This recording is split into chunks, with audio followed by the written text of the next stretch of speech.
What up, YouTube? This is Steven, and welcome back to another book review. In this video, I'm going to review the book entitled The School for Scandal by Richard Brinsley Sheridan.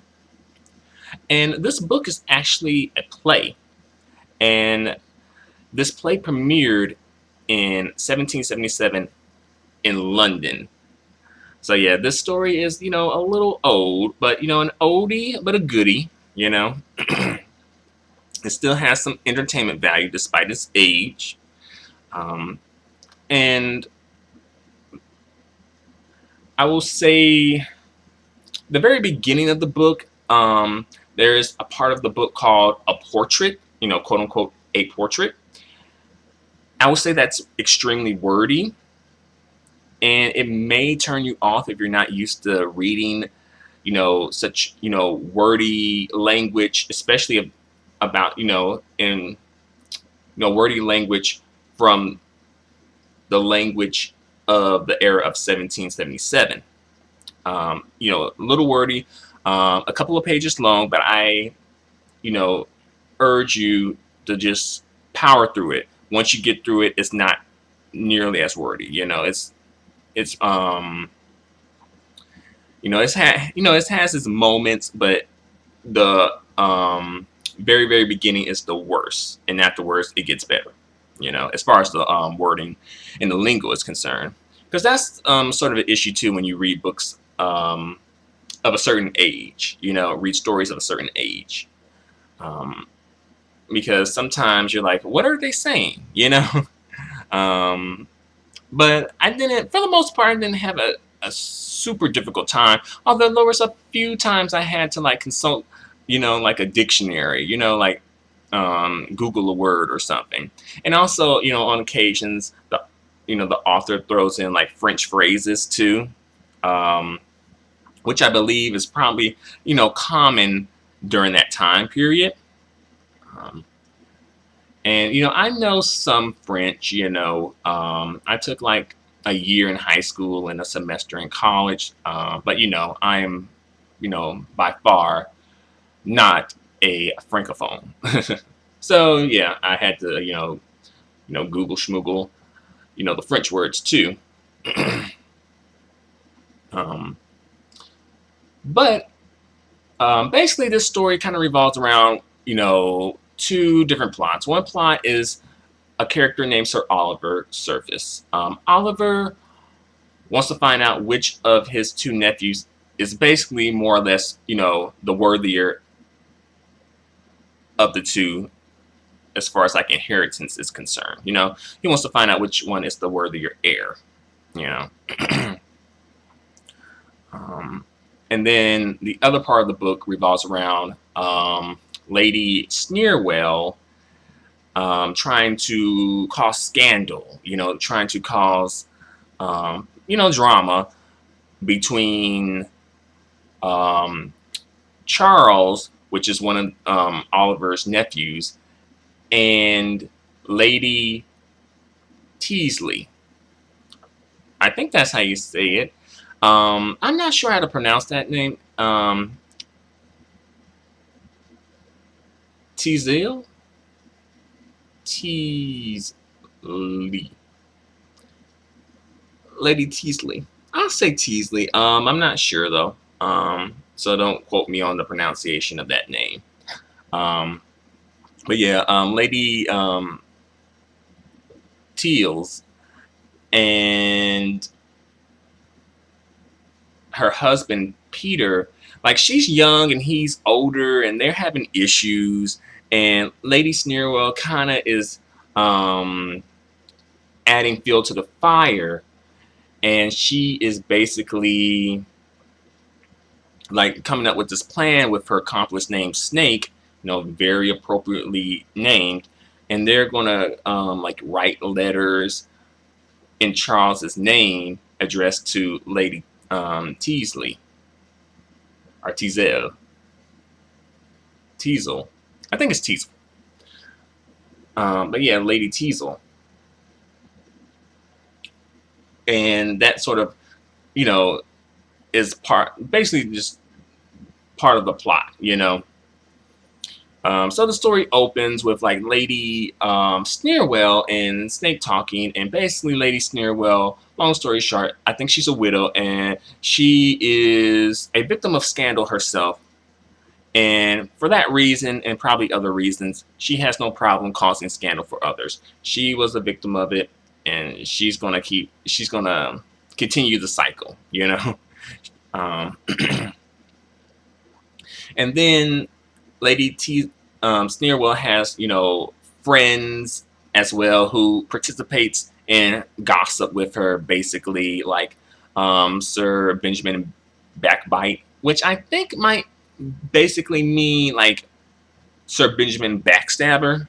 Um, Maybe Backbite was what they called people, back in that time period, but now it would probably be more so Sir Benjamin Backstabber. Also, Lady Candor,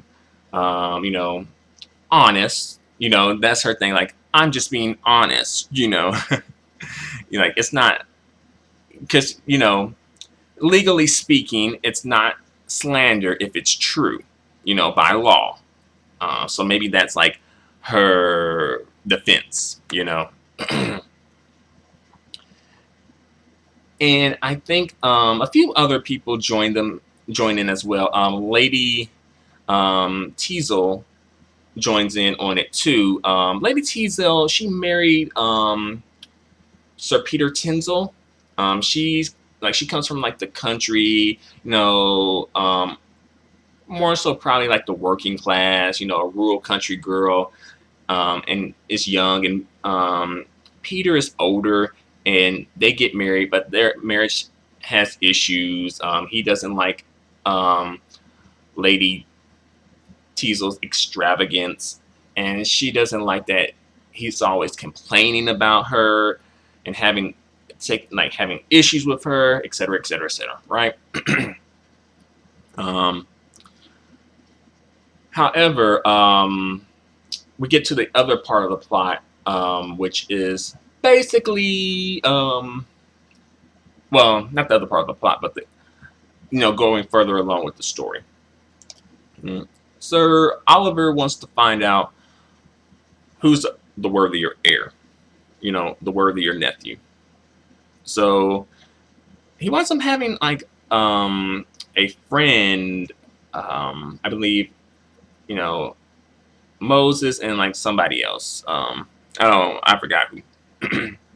Moses and another person, and I think Moses is Jewish, and they mentioned like Jewish or Jew a few times in this story too. Not necessarily in a negative way, but they do seem to kind of like point him out as like Jew,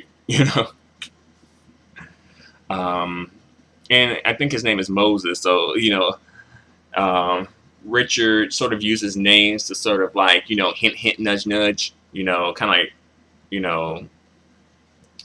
give you a little hint, or a little inside joke.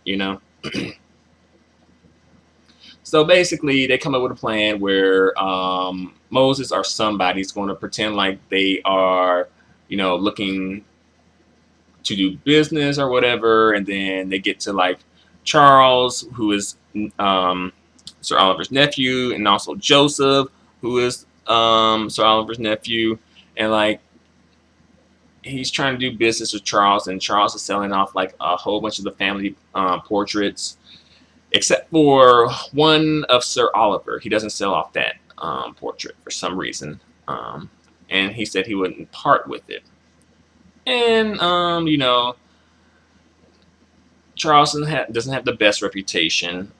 He's known for being, basically very extravagant and irresponsible. And I think he blew through his inheritance that his father left him pretty quickly. But Sir Oliver takes note of Charles not selling the photo, well, the portrait.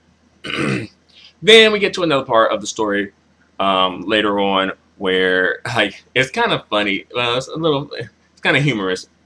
It's Lady like Joseph's, one of Sir Oliver's nephews, has the better reputation, and I think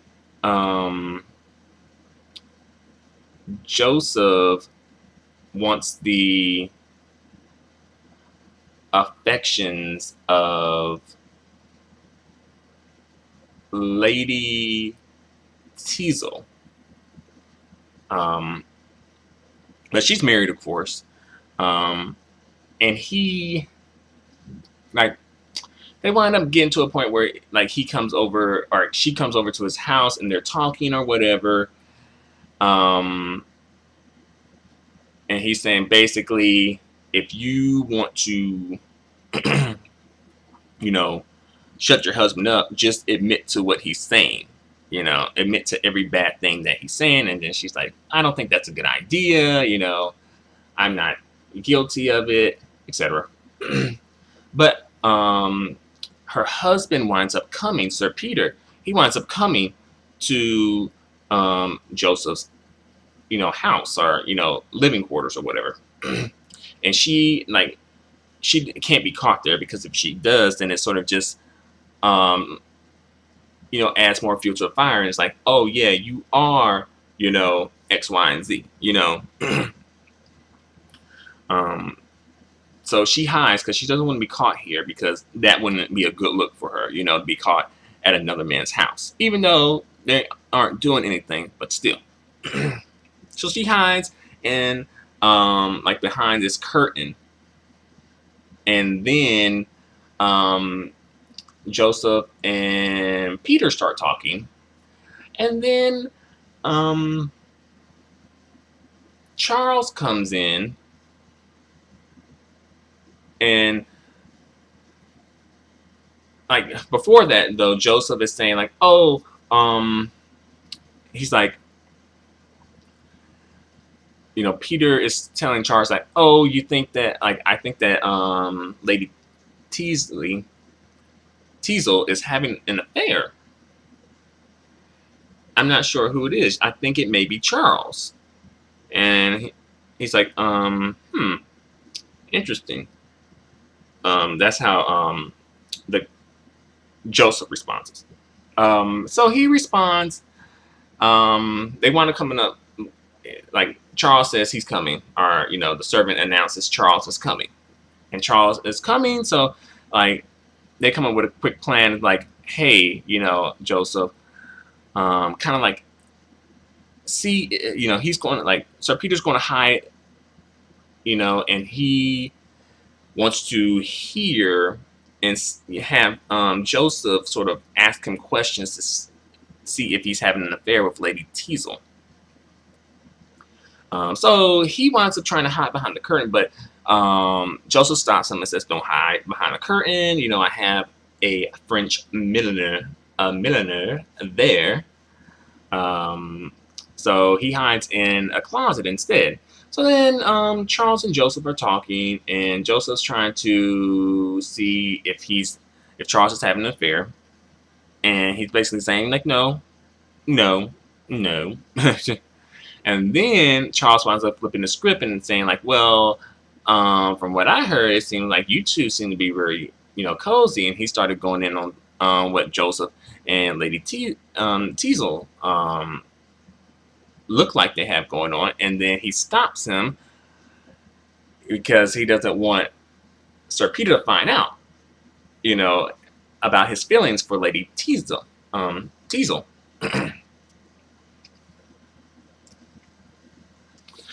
So then Peter goes off to deal with some issue. Well, scratch that. Joseph goes off to deal with some issue. And then I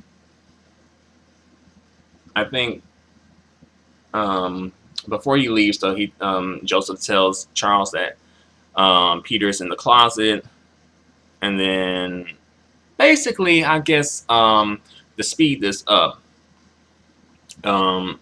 it winds up coming to a point where they wind up finding Lady Teasel behind the curtain, and then Charles is like, whoa, and then he leaves, and then Joseph and Lady Teasel and Sir Peter Teasel are talking, and then Lady Teasel just says, like, yep, it's exactly what it looks like, even though it's not. So then, fast forward, ultimately, what happens at the end is like a lot of basically the truth winds up coming out. Snake winds up revealing that he did conspire with Lady Sneerwell to kind of like pretty much cause this whole situation to happen. And he confesses because someone paid him double what Lady Sneerwell paid him. So the truth comes out that, Lady Teasel is not having an affair with Joseph, nor is she having an affair with Charles. Joseph likes Lady Teaswell. Charles and Lady Maria have a thing going on, and that's really the woman who he's vying for, so to speak. And that's pretty much the end. I thought it was a good story. For me, I kind of got the characters. It was, I guess, a little difficult to remember the characters' names. I guess because their names are a bit wordy, But I do think they had clever names, like Sir Benjamin Backbite and Lady Candor and Lady Sneerwell, Moses, very clever names. And I thought the story was like a nice story about like, you know, gossipers. A bit of a lighthearted story. I kind of think this this seems like something that would probably air on like PBS. If it was made into a television show or a movie. It has that sort of a vibe with it. I guess because of the time period, maybe. Yeah. And it's not an extremely long book. The version of the book I have goes up to pretty much 78 pages, and there's some pre-pages before you get into the the first act. There's some pre-pages that don't count, but pretty much basically probably like 85 pages at most. And yeah, and this is my second time reading this story too.